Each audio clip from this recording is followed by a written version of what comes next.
Great. Good morning, everyone. Thank you very much for joining us today. My name is Luke, and I'm the Pathology Portal Officer.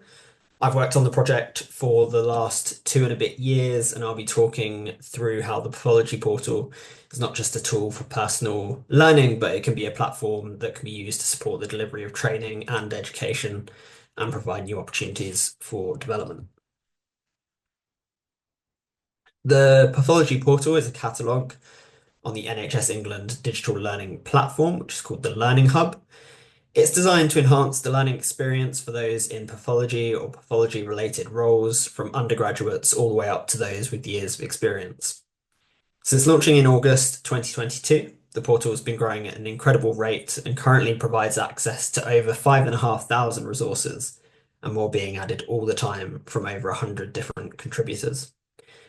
To date, resources have been launched more than 215,000 times by 4,500 users, and has been recognised with rewards from the HSJ, Healthcare Honours, and our transfusion editors have recently collected an award for the work that they've produced on the portal. It was also included in a parliamentary response to a question around the work being done to address training on digital pathology.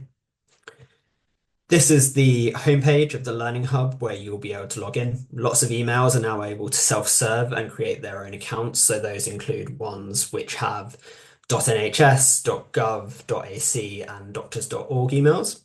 For anyone else, you're welcome to get in contact with us. Our contact information will be at the end of this slide, and we can support you with getting access whilst the Learning Hub is still in beta. The Learning Hub hosts multiple catalogues, and the Pathology Portal is the most accessed catalogue on the Learning Hub, and they can be bookmarked for your convenience. You do need to request access to the portal on your first visit, but this is usually responded to very quickly and is more to help us understand who's accessing the portal rather than to exclude anyone from being able to access it. Here we have the folder structure for the Pathology Portal. You can see that we have specialties which are listed. We have a really varied range of resources, but some specialties do have some more than others.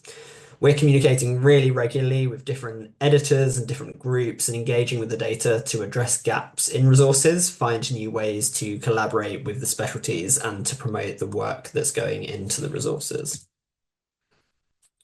Inside the folders, there are subfolders which drill down to more specialist areas, and then this is reflected in the other overarching specialties too. So this is just an example inside the autopsy and forensic pathology. To support learners with finding the right content for them in terms of level of understanding, lots of folders are broken down into levels, with 1 being the most basic up to level 5, which might be more specialist or rare content. One of the big positives of the portal is the whole slide imaging function. This allows high quality slides to be uploaded alongside case information, like in this image here. These images can be supported by annotations and labeling, helping to direct the user towards particular areas of interest. These slides can then be supported by extra information like videos. Here, one of our editors has provided a walkthrough video which accompanies that slide, so learners can follow along with what is being discussed.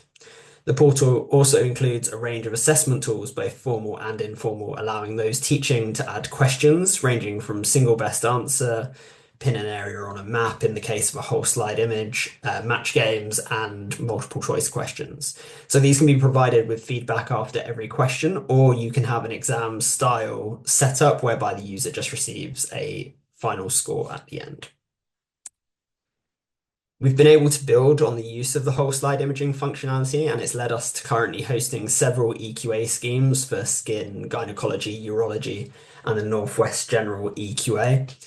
From an access point of view, the feedback has been really positive, and it's allowed for variation in delivery of EQAs. We share the hosting with other providers, so users have multiple options for access. And in terms of them being uploaded, we've been able to work quite quickly to respond to requests, as the process of loading slides and the processing is very easy. Having the EQAs digital helps to provide learning opportunities that wouldn't be available otherwise if they were physical slides. But also we're uploading the answers post EQA so that future users are still able to receive a benefit as well. The portal includes resources like structured hematology tutorials. Yesterday, our hematology editors hosted the first of four morphology sessions, which were aimed at ST3s. Uploaded the cases to the portal beforehand and were able to use them on a Teams call to demonstrate and run the session, with trainees able to access the materials alongside those delivering the training. These training sessions were recorded and will be uploaded at a later date, both for the benefit of those in attendance, those delivering the training, but also those who are interested in that content in the future. It provides a space for learning that trainees can access at their own pace. It supports self-study alongside led sessions, and we've supported with editing recordings of Teams and Zoom calls. Currently, we're receiving monthly lectures from the UK HCDO, which is shown on the screen here, but we also have a couple of other contributors who deliver short lectures for us on other specialties on a really regular basis. Another example of this is where we've uploaded pediatric pathology slide seminars, encouraging those delivering the teaching to use the portal as a host for their slides and their teaching sessions so that they can be viewed simultaneously. We've also been supporting cases like Professor Adrienne Flanagan's, where she has an incredibly large archive of soft tissue tumor content, working in collaboration with those in her team to add slides and educational content so that this knowledge doesn't become lost over time. Another exciting application has been that in its reach and in supporting international teaching, such as Richard Byers' program in Sub-Saharan Africa, we've been able to upload his slides and his lectures to support his work whilst he's there teaching, but again, retaining the value of that teaching so that others can access the opportunity afterwards. It helps to provide a great opportunity for trainees to engage with diverse cases that they wouldn't be able to get exposure to otherwise. With all of this content on the Pathology Portal, you're able to use the search function to find specific content if there is a particular topic that they're interested in.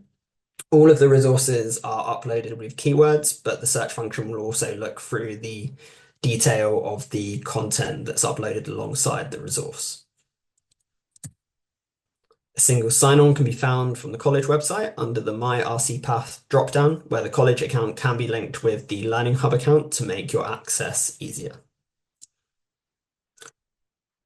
To date, those who have integrated the Pathology Portal into their training have found it to be really helpful in increasing engagement, and we're seeing regular spikes around periods like exams, our new trainee welcome days, but also following presentations at conferences or where we know the Pathology Portal has been circulated at a meeting or in a case like this. These slides are just a bit of an example, and the team are always excited to hear how individuals might want to apply the tools. The support team here, myself and Rebecca, are happy to help talk through any of the things that you might want to do and to see how we can help, whether that's helping to create structures for content, uploading or editing, or just being on the other end of an email or a call to advise. We're also supported by our editorial board and community of contributors, which allows us to seek out advice from others, share learning and developments with the portal, and to improve the user experience for all. If you'd be interested in contributing content, you can get in touch with us at pathologyportal@rcpath.org, and we can go from there. We'd also really appreciate you sharing what you've seen of the portal. So if you haven't signed up, we've got the QR code here on the screen. The information is also available on the college website under the Pathology Portal section. Thank you very much for your time, and happy to take questions if there are any.